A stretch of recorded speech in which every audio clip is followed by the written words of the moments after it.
Assalamualaikum warahmatullahi wabarakatuh. Selamat pagi, salam sejahtera untuk kita semua. Kepada yang terhormat Ibu DRA Dewi Koryati MPD, kepada yang terhormat Bapak Muhammad Akbar Budiman SPD MSI selaku dosen pengampu mata kuliah Ekonomi Syariah, serta teman-teman yang saya banggakan. Baiklah, pada kesempatan kali ini, izinkan saya dan teman-teman kelompok saya untuk mempresentasikan hasil diskusi kami membahas materi tentang kewenangan OJK dalam pengaturan dan pengawasan bank syariah. Sebelum masuk ke materi pertama, izinkan saya memperkenalkan diri serta anggota kelompok saya. Yang pertama, ada saya sendiri, Titania Azwari, selaku moderator yang akan mengatur jalannya presentasi pada kali ini. Yang kedua, ada Wardata Uyuni. Yang ketiga, ada Ulfa Jayanti. Yang keempat, ada Isma Nur Aini. Yang kelima, ada Atika Sari. Yang keenam, ada Ratna Novitasari. Dan yang terakhir, ada Kania Mayulina Nice Pospos. Baiklah, materi pertama, peran otoritas jasa keuangan dalam mengawasi kegiatan operasional perbankan syariah termasuk yang mengandung klausula eksonerasi. Materi pertama akan dibacakan oleh Ulfa dan Isma. Kepada Ulfa dipersilakan.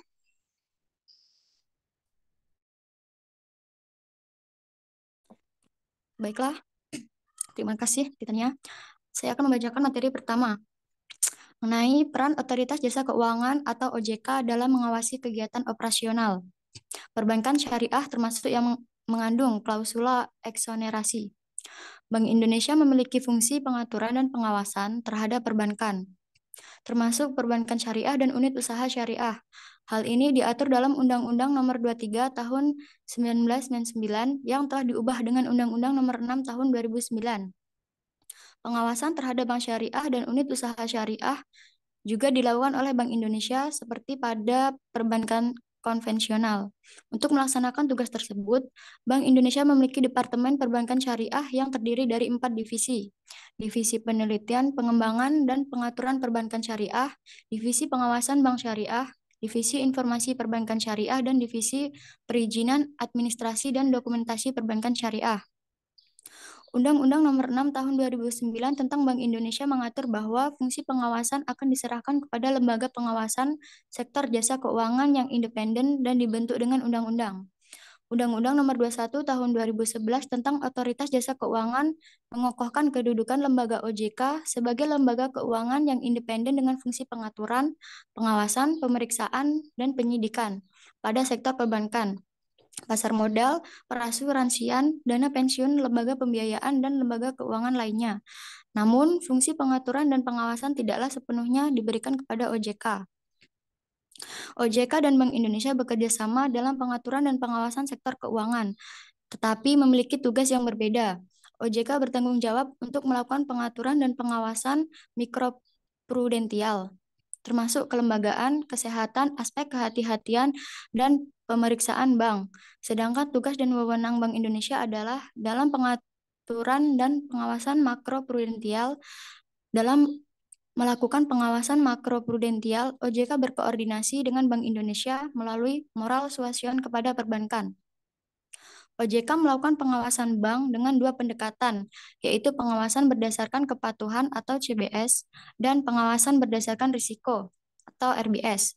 CBS memantau kepatuhan bank terhadap ketentuan-ketentuan masa lalu, sedangkan RBS menggunakan strategi berdasarkan risiko untuk mendeteksi risiko yang signifikan dan mengambil tindakan pengawasan yang tepat.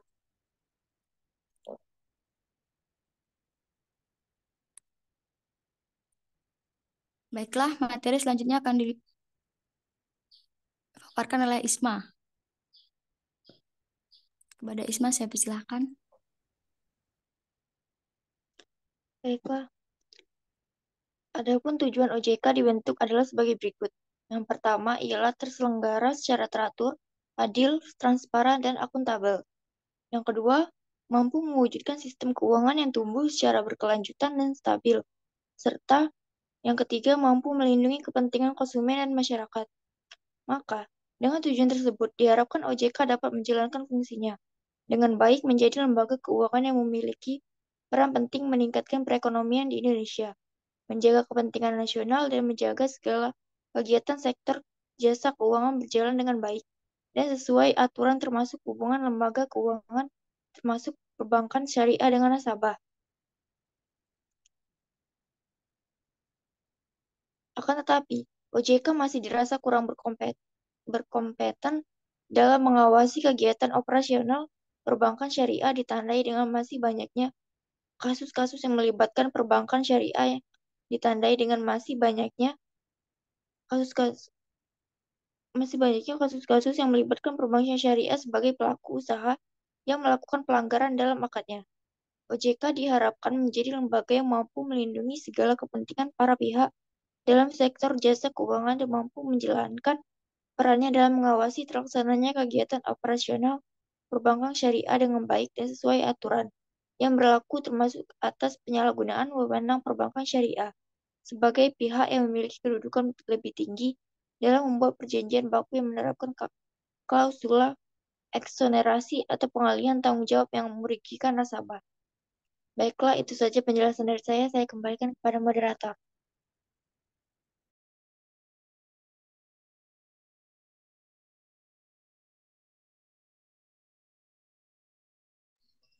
Baik, terima kasih kepada Ulfa dan Isma. Materi berikutnya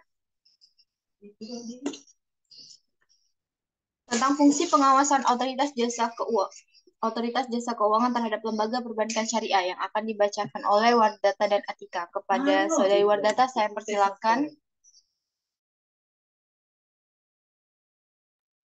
Baik, terima kasih kepada moderator atas kesempatannya.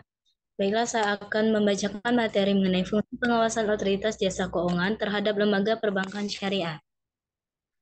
Fungsi pengaturan dan pengawasan bank, termasuk bank syariah dan unit usaha syariah, berada dalam otoritas Bank Indonesia. Fungsi regulasi dan supervisi ini melekat pada Bank Indonesia, sebagaimana diatur dalam Undang-Undang Nomor 23 Tahun 1999, sebagaimana telah diubah terakhir dengan Undang-Undang Nomor 6 Tahun 2009 tentang penetapan peraturan pemerintah pengganti Undang-Undang Nomor 2 Tahun 2008 tentang perubahan kedua atas Undang-Undang Nomor 2003 Tahun 1999 tentang Bank Indonesia menjadi undang-undang. Menurut ketentuan pasal 34 Undang-Undang Nomor 6 Tahun 2009 tentang Bank Indonesia, pengawasan terhadap bank tidak selamanya berada di Indonesia, dan pasal tersebut ditetapkan bahwa tugas mengawasi bank dan akan dialihkan kepada lembaga pengawasan sektor jasa keuangan independen yang dibentuk berdasarkan Undang-Undang selambat-lambatnya 31 Desember 2002. Tugas yang dialihkan kepada lembaga ini tidak termasuk tugas pengaturan bank, serta tugas yang berkaitan dengan perizinan. Sehingga pada tahun 2011 diundangkan Undang-Undang Nomor 21 Tahun 2011 tentang Otoritas Jasa Keuangan. Undang-Undang Nomor 21 Tahun 2011 telah membentuk OJK sebagai lembaga yang independen dan bebas dari campur tangan pihak lain, yang mempunyai fungsi, tugas, dan wewenang pengaturan, pengawasan, pemeriksaan, dan penyidikan, sebagaimana diatur dalam undang-undang yang dimaksud. Lembaga tersebut melaksanakan kegiatan di sektor perbankan, pasar modal, pengasuransian, dana pensiun, lembaga pembiayaan, dan lembaga keuangan lainnya.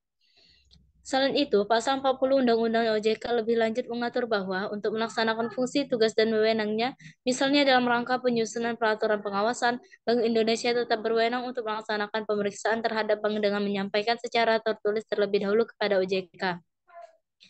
Penjelasan pasal 69 ayat 1 huruf A Undang-Undang OJK menegaskan bahwa tugas Bank Indonesia dalam mengatur dan mengawasi bank yang dialihkan ke OJK adalah tugas pengaturan dan pengawasan yang berkaitan dengan mikroprudensial. Adapun Bank Indonesia tetap memiliki tugas pengaturan perbankan terkait makroprudensial. Berkaitan dengan hal ini, jelas bahwa pengaturan perbankan tidak sepenuhnya dilaksanakan secara independen oleh OJK, karena pengaturan mikroprudensial dan makroprudensial akan sangat berkaitan. Setelah adanya Undang-Undang Nomor 21 Tahun 2011 tentang OJK yang diundangkan tanggal 22 November 2011, pengaturan dan pengawasan sektor perbankan yang semula berada pada Bank Indonesia sebagai bank sentral dialihkan pada OJK. Kemudian akan dilanjutkan oleh Atika Sari. Baiklah, terima kasih atas kesempatannya. Pembentukan Undang-Undang OJK dimaksudkan fungsi pengawasan perbankan di bank sentral, sebuah badan atau lembaga yang independen di luar bank sentral. Dasar hukum pemisahan fungsi pengawasan yaitu pasal 34 Undang-Undang Nomor 6 Tahun 2009 tentang Bank Indonesia yang menyatakan tugas mengawasi bank akan dilakukan oleh lembaga pengawasan sektor jasa keuangan yang independen dan dibentuk dengan undang-undang. B. Pembentukan lembaga pengawasan sebagaimana dimaksud pada ayat 1 akan dilaksanakan selambat-lambatnya tanggal 31/2010. Sifat independen OJK berkaitan dengan beberapa hal, yaitu pertama, independen yang berkait dengan pemberhentian anggota lembaga yang hanya pembentukan lembaga yang bersangkutan tidak sebagaimana lazimnya administratif agencies yang dapat sewaktu-waktu diberhentikan oleh presiden karena jelas merupakan bagian dari eksekutif. Kedua, selain masalah pemberhentian yang terbebas dari intervensi presiden, sifat independen juga tercermin dari kepemimpinan lembaga yang bersifat kolektif, bukan hanya satu orang pemimpin. Kepemimpinan kolegial ini berguna untuk proses internal dalam pengambilan keputusan-keputusan, khususnya menghindari kemungkinan politisasi keputusan sebagai akibat pemilihan keanggotaannya. B. Kepemimpinan tidak dikuasai oleh tidak mayoritas berasal dari partai politik tertentu. Dan C. Masa jabatan para pemimpin lembaga tidak habis secara bersamaan, tetapi bergantian atau staggered terms. Untuk melaksanakan tugas pengawasan dan pengawasan di kegiatan jasa keuangan, sektor perbankan OJK mempunyai wewenang 1. Pengaturan dan pengawasan di lembaga perbankan meliputi perizinan untuk pendirian bank, pembukaan kantor bank, anggaran dasar, rencana kerja, kepemilikan, kepengurusan dan sumber daya manusia, merger, konsolidasi, dan akuisisi bank, serta pencabutan izin usaha bank. B. Kegiatan usaha bank antara lain sumber dana, penyediaan dana, produk hibridasi, dan aktiva di bidang jasa. 2. Pengaturan dan pengawasan mengenai kesehatan bank yang meliputi likuiditasi, rentabilitas, solvabilitas, kualitas aset, rasio kecukupan modal minimum, batas maksimum pemberian kredit, rasio pinjaman terhadap simpanan dan pencadangan bank. B. Laporan bank yang terkait dengan kesehatan dan kinerja bank. C. Sistem informasi debitur. D. Pengujian kredit. E. Standar akuntansi perbankan. Yang selanjutnya, pengaturan dan pengawasan mengenai aspek kehati-hatian bank meliputi manajemen risiko. A. Tata kelola bank. B. Prinsip mengenal nasabah dan anti pencucian uang. C. Pencegahan pembiayaan terorisme dan kejahatan perbankan. Dan 4. Pemeriksaan bank. Baik, itu saja materi yang bisa saya sampaikan. Selanjutnya saya serahkan kepada moderator.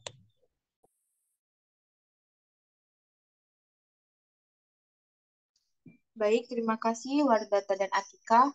Materi selanjutnya tentang sanksi yang diberikan Otoritas Jasa Keuangan dan Dewan Pengawas Syariah terhadap perbankan syariah yang melakukan pelanggaran akan dibacakan oleh Kania dan Ratna. Kepada Saudara Kania, dipersilakan. Baik, moderator, terima kasih atas kesempatannya. Di sini saya izin off cam karena jaringan yang tidak stabil. Di sini saya akan menjelaskan mengenai sanksi yang diberikan Otoritas Jasa Keuangan atau OJK dan Dewan Pengawas Syariah atau DPS terhadap perbankan syariah yang melakukan pelanggaran.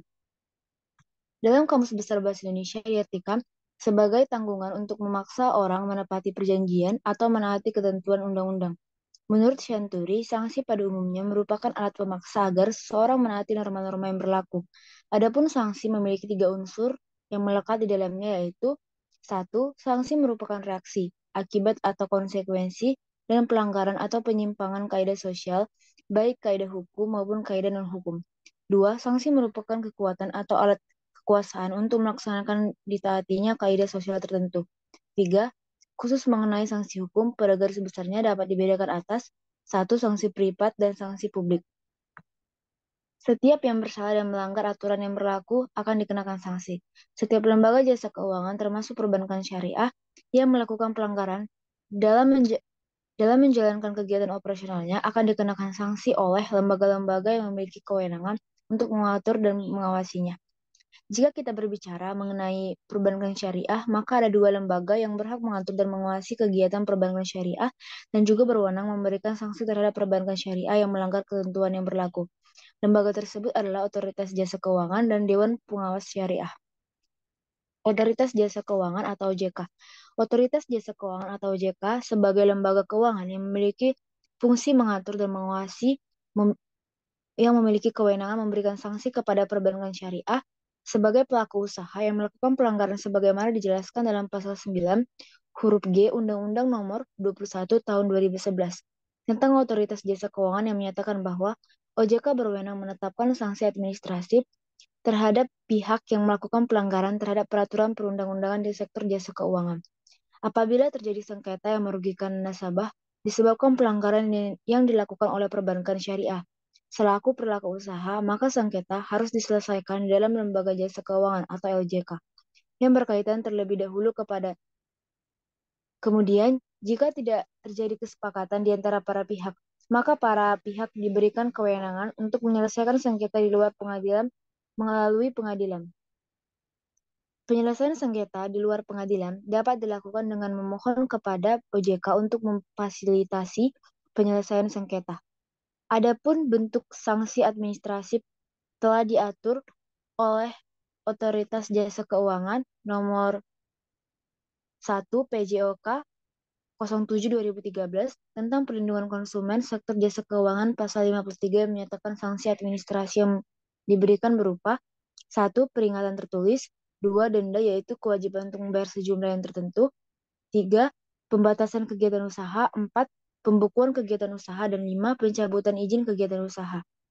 Adapun bentuk lain dari sanksi administratif diatur dalam pasal 52 ayat 2 Undang-Undang Nomor 10 Tahun 1998 tentang perubahan atas Undang-Undang Nomor 7 Tahun 1992 tentang perbankan yang menyatakan bahwa sanksi administratif berupa 1. Denda uang, 2. Teguran tertulis, 3. Penurunan tingkat kesehatan bank, 4. Larangan untuk turut serta dalam kegiatan clearing, 5. Pembekuan kegiatan usaha tertentu, baik untuk kantor cabang tertentu maupun untuk bank secara keseluruhannya.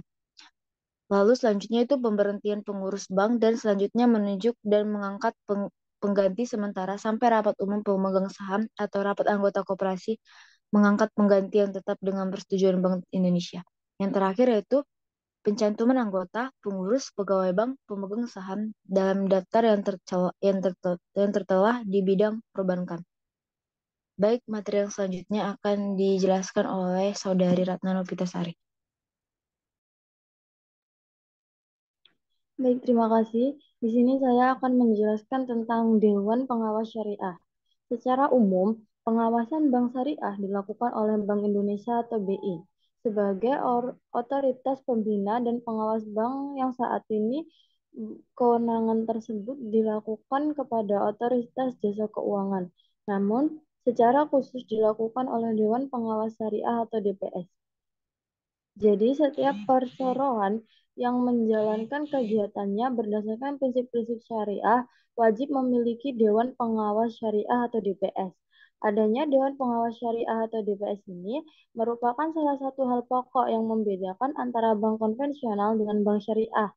Tugas utama DPS adalah mengawasi pelaksanaan operasional bank dan produk-produknya supaya tidak menyimpang dari aturan syariah. Apabila dalam pelaksanaan produk baru yang telah ditawarkan ternyata tidak memenuhi prinsip syariah, maka dalam hal ini Dewan Pengawas Syariah tidak memiliki wewenang untuk menghentikan produk tersebut karena ini merupakan otoritas Bank Indonesia sebagai bank sentral yang menghentikan produk yang dimaksud.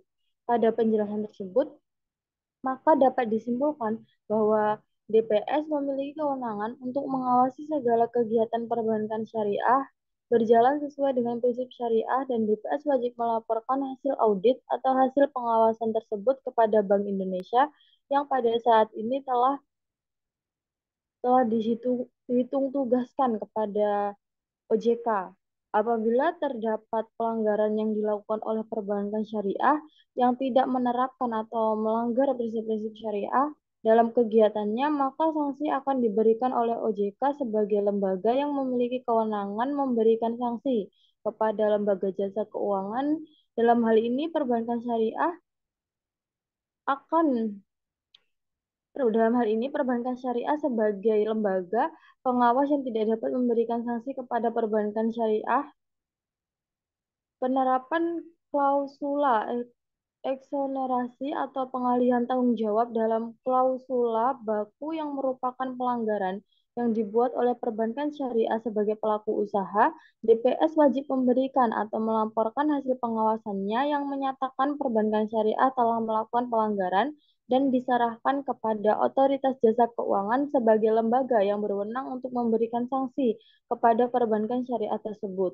Selain itu, daripada peran OJK sebagai lembaga yang memiliki kewenangan menyelesaikan sengketa, para pihak di luar pengadilan melalui lembaga alternatif penyelesaian sengketa atau LAPS, terdapat juga lembaga yang memiliki kewenangan yang sama, yaitu Badan Penyelesaian Sengketa Konsumen atau BPSK. Sesuai dengan pasal 52 Undang-Undang Perlindungan Konsumen UU PK menyatakan bahwa tugas dan wewenang dalam menyelesaikan sengketa konsumen meliputi yang pertama, melaksanakan penanganan dan penyelesaian sengketa konsumen dengan cara melalui mediasi atau arbitrase atau konsiliasi. Yang kedua, memberikan konsultasi perlindungan konsumen. Yang ketiga, melakukan pengawasan terhadap pencantuman klausula baku. Yang keempat, melaporkan kepada penyidik umum apabila terjadi pelanggaran ketentuan dalam undang-undang ini. Yang kelima, menerima pengaduan baik tertulis maupun tidak tertulis dari konsumen tentang terjadinya pelanggaran terhadap perlindungan konsumen. Yang keenam, melakukan penelitian dan pemeriksaan sengketa perlindungan konsumen. Yang ketujuh, memanggil pelaku usaha yang telah melakukan pelanggaran terhadap perlindungan konsumen. Yang kedelapan, memanggil dan menghadirkan saksi ahli dan atau setiap orang yang dianggap mengetahui pelanggaran terhadap undang-undang ini. Yang kesembilan, meminta bantuan penyidik untuk menghadirkan pelaku usaha, saksi ahli, atau setiap orang sebagaimana dimaksud pada huruf G dan huruf H yang tidak tersedia memenuhi panggilan Badan Penyelesaian Sengketa Konsumen, mendapatkan, meneliti, dan atau menilai surat dokumen atau alat bukti lain guna penyelidikan dan atau pemeriksaan. 11, memutuskan dan menetapkan ada atau tidak adanya kerugian di pihak konsumen. 12, memberikan putusan kepada pelaku usaha yang melakukan pelanggaran terhadap perlindungan konsumen. Dan yang terakhir, menjatuhkan sanksi administrasi kepada pelaku usaha yang melanggar ketentuan undang-undang ini.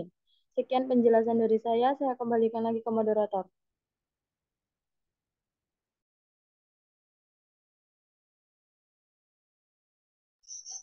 Baik, terima kasih untuk materi yang telah disampaikan. Bagi teman-teman yang memiliki pertanyaan, sudah disediakan untuk forum diskusi yang ada di e-learning. Sebelum menutup presentasi pada kali ini, izinkan saya selaku moderator menyampaikan kesimpulan dari materi yang telah disampaikan. Fungsi pengaturan dan pengawasan perbankan termasuk perbankan syariah dan unit usaha syariah pada awalnya berada dalam otoritas Bank Indonesia. Regulasi ini melekat pada Bank Indonesia sebagaimana diatur dalam Undang-Undang Nomor 23 Tahun 1999. Sebagaimana telah diubah terakhir dengan Undang-Undang Nomor 6 Tahun 2009 tentang penetapan peraturan pemerintah pengganti Undang-Undang Nomor 2 Tahun 2008 tentang perubahan kedua atas Undang-Undang Nomor 23 Tahun 1999 tentang Bank Indonesia menjadi undang-undang.